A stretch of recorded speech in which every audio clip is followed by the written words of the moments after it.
Hawak na raw ng PNP ang video na magpapakita ng pagsakay ni Senador Bato de la Rosa sa sasakyan ni Senador Robin Padilla para makaalis sa Senado noong Huwebes na madaling araw. Eksakto isang linggo matapos ang gulo sa Senado, iginiit ng DILG na walang nangyaring pag-atake roon batay sa mga isinapubliko nilang CCTV footages. May unang balita ang kasama nating si Ivan Mayrina. Ito ang makuha ng CCTV na mangyari ang putukan sa Senado noong Miyerkules, May 13. Kita ng mga tauhan ng Office of the Senate Sergeant at Arms o OSAA, ang mga taga-NBI na nasa GSIS. General Aplasca called in the OSAA operatives, including the PNP and the Marines, and gave the order to lock and load. In his order, you could see the Marines were cocking their guns. So it was lock and load. After which he proceeded to the hallway leading to the doorway where the NBI were previously reconnoitering. General Aplasca did it in full view of the press.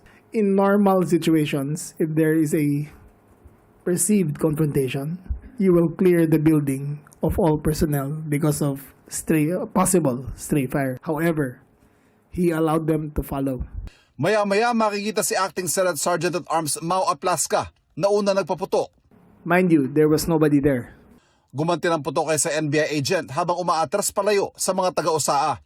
Cover fire ang tawag dito ng pulisya hanggang sa nasundan pa ito ng sunod-sunod na putok ng baril.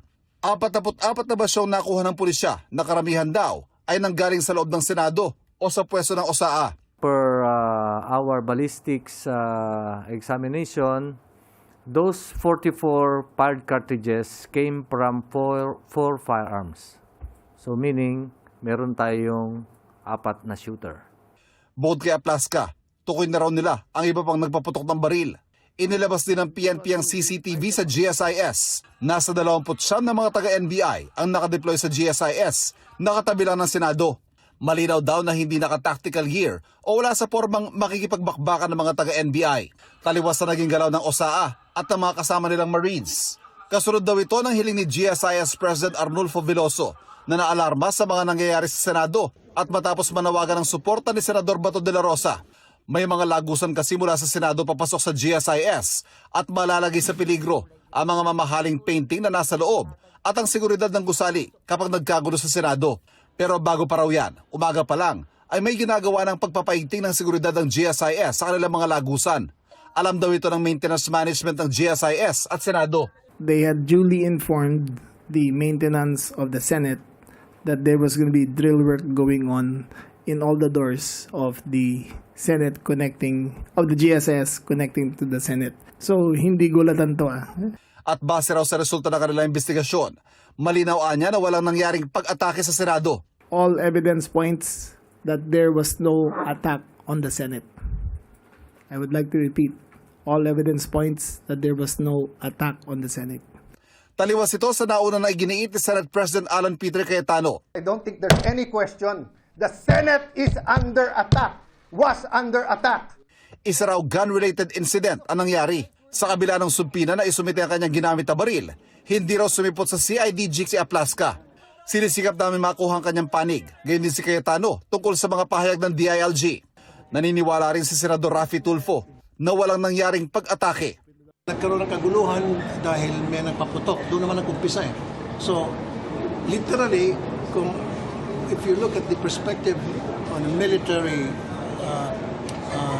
perspective, for me, walang attack doon. Kasi, nag-warning shot, sabi ni Sergeant Arms . Tapos ngayon, gumanti itong isa. So sila lang ang nag-aaway, dalawa. Walang kinalaman yung mga senators.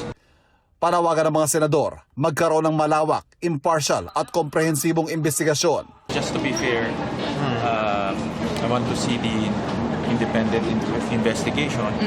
Meaning dapat ang Senado rin maimbestigahan. Of course, NBI dapat rin maimbestigahan para bantay. And ang importante ngayon, malaman natin kung sino yung mga may gumawa nito or nagkamali. At yung reforms, paano natin maiwasan to? Kasi ayaw na natin maiwasan to . Buti na lang walang nasaktan. Ayaw natin maulit to. Ang ombudsman pinapasumite ang mga pangalan ng media na nasa Senado noong May 13 hanggang 14. Hawak na rin daw ng pulisya pero hindi pinakita ang pinakamahalaga ebidensya. Ang pagsakay umano ni De La Rosa sa puting SUV na pag-aari ni Senador Robin Padilla.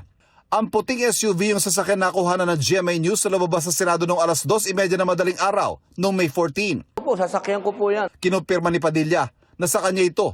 Sa panayam ng 24 oras, binigyan din ng DOJ na ang paglabas si Senador De La Rosa sa Senado ay nangyari habang siya ay nasa protective custody nito. The Fortuner, white Fortuner, and personalities going out from the Senate, particularly makita natin doon ang Senator Bato and Senator Padilla, and going to the vehicle na Fortuner. Na pag-aari. Makita na natin yung video nun. Simpleng pagkakaintindi po namin, no? Nung sinabing nasa protective custody nila, nasa kanila si Senator Bato. So, kaya pag wala na yung legal impediment to serve yung arrest warrant, di ba? Dapat, pag hiningi sa kanila ng Department of Justice, ready dapat ang Senadong i-turn over si Senator Bato. Ito ang unang balita. Ivan Mayrina, GMA News.